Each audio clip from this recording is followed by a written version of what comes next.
ہمارے بزرگوں نے ہمیں روایات کے نام پہ صرف اور صرف جہالت ہی دی ہے، جیسے شادی کا عجیب و غریب نظام، بچوں کی پیدائش پہ فضول قسم کی روایات، مرنے کے بعد بیٹی کے گھر والوں کی روٹی دینے کی عجیب منقط،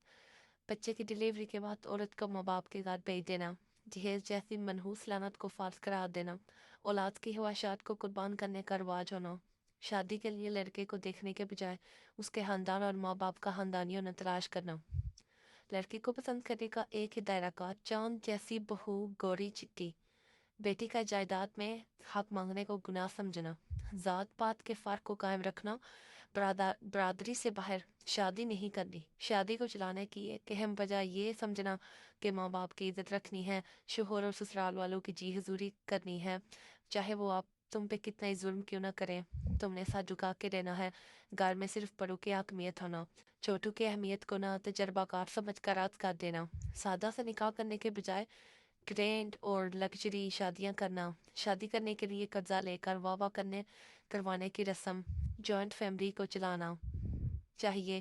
کوئی ایک دوسرے کی شکل بھی دیکھنا گوارا نہ کرتا ہو لیکن رہنا جوائنٹ فیملی سسٹم ہے کیونکہ اس میں برکت ہے، بیٹے کو ہی خاندان کا وارث سمجھنا اور بیٹی کو انسان ہی نہ سمجھنا، پہلی اولاد پہ بیٹے کی خواہش کرنا، یہ ہمارے بڑوں کا کردار اور کی فضول رسم و رواج، ان سارے رسم و رواج کی اسلام نفی کرتا ہے، پھر کہتے ہیں کہ اسلام سے آج کی جنریشن بہت دور ہے، بندہ پوچھے سارا کلچر آپ نے ہندوؤں والا اڈاپٹ کیا ہوا ہے تو پھر تو دوری تو بنتی ہی ہے نا، اسلام نے ساری چیزوں سے منع فرمایا ہے،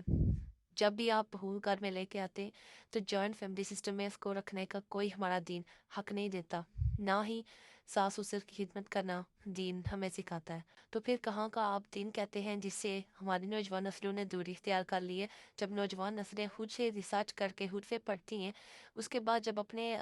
اپنے جو بزرگ ہیں ان کی روایات کو دیکھتے ہیں تو ہماری دین اور ہمارے بزرگوں کی روایات میں زمین آسمان کا فرق ہے، ان میں ذرا بھی دین شامل نہیں ہے۔